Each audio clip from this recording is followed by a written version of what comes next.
প্রিয় ভক্তবৃন্দ, প্রিয় হিন্দু মুসলমান বিভিন্ন ধর্মের ভাই বোনেরা, আমাদের নেতা তারেক রহমান সাহেব বলেছেন বাংলাদেশে কোনো সংখ্যালঘু নেই।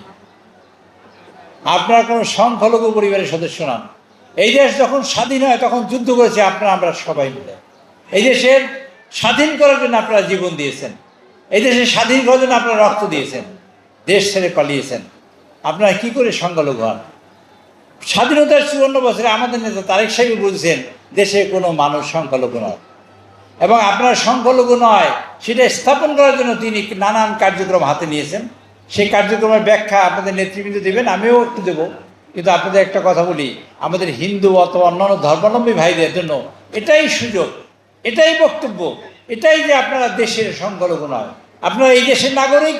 একজন নাগরিক মুসলমান হিসেবে যে অধিকার ভোগ করবে একজন সংখ্যালঘু সম্প্রদায়ের যারা বলে আসছে বিগত দিনে, সকল মানুষের সেই একই অধিকার।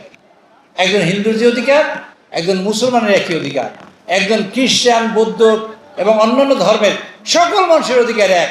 এই দৃষ্টিভঙ্গি নিয়েই তারেক রহমান আজকের গভর্নমেন্টে বসছেন, ক্ষমতায় বসছেন, আজকে দায়িত্ব রাখতেছেন। আমরা তাকে অভিনন্দন জানাই। তারেক রহমানের এই চিন্তা, এটা একটা বিশেষ চিন্তা। স্বাধীনতার 54 বছরে দেশের কোনো নেতা এই কথা বলেন নাই। এই কথা বলে তিনি যে প্রমাণ করেছেন, যেন ধরুন আপনাদের একটা উদাহরণ দিয়ে বলতে চাই, 100 লোকের চাকরি হবে, একজন সংখ্যালঘু সম্প্রদায়ের লিখিত পরীক্ষা বা ভাইভা পরীক্ষা সম্প্রদায় পাশ করেছেন মানে 67 জন। তাই সাহেব বলেছেন 67 জনই চাকরি হবে। এখানে মুসলমানদের কোনো আলাদা কোটা নেই, হিন্দুদেরও কোনো কোটা নেই, খ্রিস্টানদের কোটা নেই, বৌদ্ধদের কোটা নেই, কারো কোনো কোটা নেই। কোটা হলে একটা, যিনি মেধাবী তার জন্য এই দেশ, মেধাবীর এই দেশ গঠন করবে। আপনারা সবাই ঐক্যবদ্ধ হন, কাঁধে কাঁধ মিলে দেশ গঠন করবেন, এটা তার প্রত্যাশা। বাংলাদেশে কোনো সংখ্যালঘু নেই, আপনারা কোনো সংখ্যালঘু পরিবারের সদস্য নন। এই দেশ যখন স্বাধীন হয় তখন যুদ্ধ করেছে আমরা সবাই মিলে। এই দেশের স্বাধীন করার জন্য আপনারা জীবন দিয়েছেন, এই দেশের স্বাধীন করার জন্য আপনারা রক্ত দিয়েছেন, দেশ ছেড়ে পালিয়েছেন।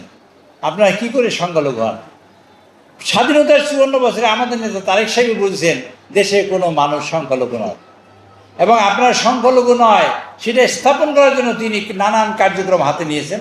সেই কার্যক্রমের ব্যাখ্যা আপনাদের নেতৃবৃন্দ দেবেন, আমিও একটু দেবো।